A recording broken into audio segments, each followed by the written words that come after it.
Nilikuwa natazama clips za bungeni leo, nikaona mbunge Baba Levo alichangia kuhusu kwenye wizara ya michezo. Alichangia kuhusu namna ya kuimarisha timu yetu ya taifa kwa ajili ya maandalizi ya AFCON ijayo ya 2027. Alitoa wazo kwamba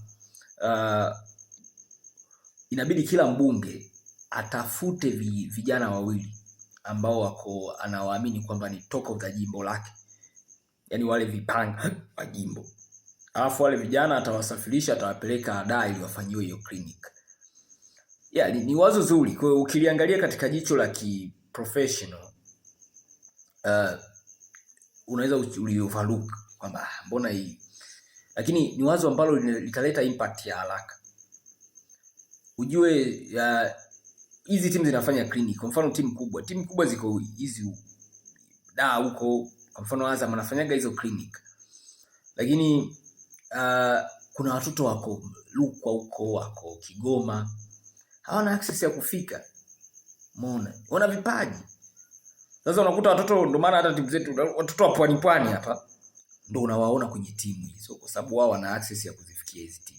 Lakini mimi naamini kuna watoto nchini, yani tukileta ile uniformity ya kusaka vipaji tutapata wachezaji wengi. Yani kuna wachezaji wa Tanzania ni nchi kubwa, ina watu wa maumbo mbalimbali. Kuna sababu tunalalamika hata mabeki wetu kwamba ni wadogo, hata washambuliaji. Kuna watu ni giant ila hatuwafikii tu.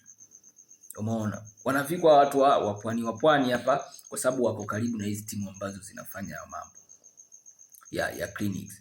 Kwa hiyo hili wazo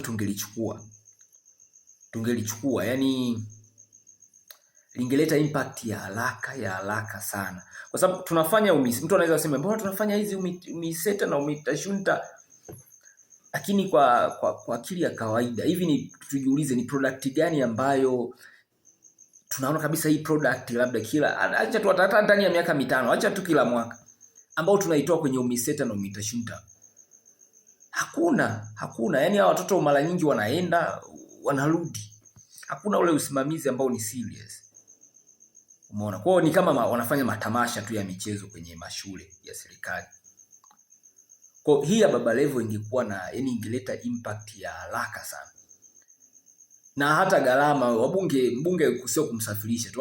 Watoto wawili hawa, vijana wawili anaweza hata awasimamie kwenye wakati wanafanyiwa hiyo clinic hapo Dar. Wanaweza wafanyaje? Wasimamie kwenye ulaji, sehemu za kulala. Mbunge anashindwaje watoto wawili kuwasimamia?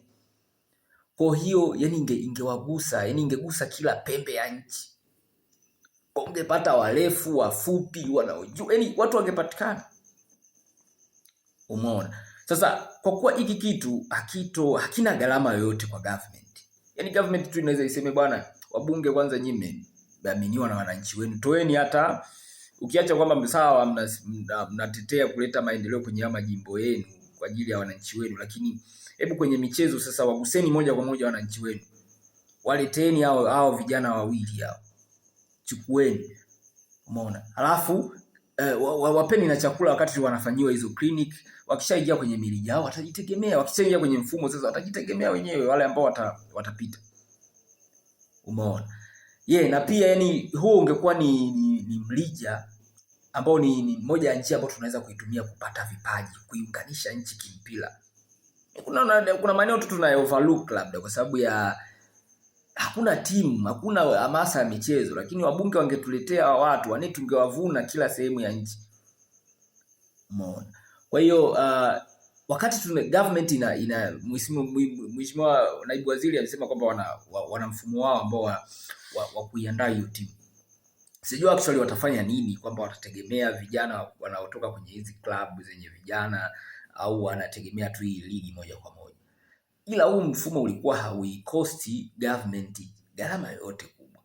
Yani ilikuwa tu ni kitendo cha kuwaacha wabunge wawalete, yani walete watoto kwenye wa eliminate, tunasema vipaji vya hao watoto ambao vimejificha huko Kakonko na maeneo mengine.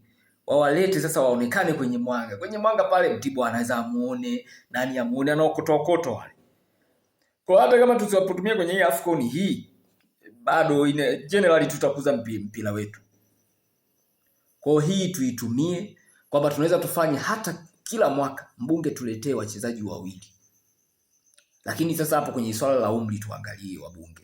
In case tukafanyaje hii issue ikapita. Tuangalie. Na hata nyewe wabunge sometime pia toa mwanga tu, nyewe you are stable financially, you are influential, yani mna influence, mnaweza organize. Umeona? Kwamba bana sisi tunafanya madogo, tunawainua majimbo yetu, tunakutana pale. Lakini government tu iingie tu after all, yani iingie itie baraka hapo. Umeona? Kwa kila mwaka inakuwa ni mlija mpya. Tutegemei tu kwenye hizo mitashunto misenta na kuziachia hizi vilabu ambavyo vina timu za vijana. Hapana, itakuwa ni inclusive, yani mfumo ambao ni inclusive, unatouch kila pembe ya nchi. Wewe mbona yani usije ukaniambia sisi Watanzania wote sisi nchi hili kubwa, Uganda anatoka si mara ngapi kwetu hapo, hatuna akina nani Okelo. Huko Lukwa wapi huko, I say wapo.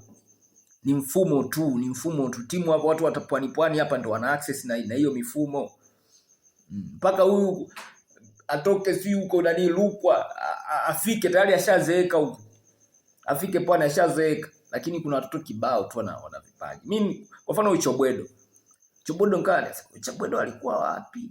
Kweli tungekuwa na mifumo ambayo ni yani ambao tunaisimamia kweli kweli. Ilibidi Chobwedo tumuone mapema, ilibidi Mzize aonekane mapema. Lakini sasa wanakuja tunawaona wakiwa tayari they are old. Kwa tufanyeni kitu.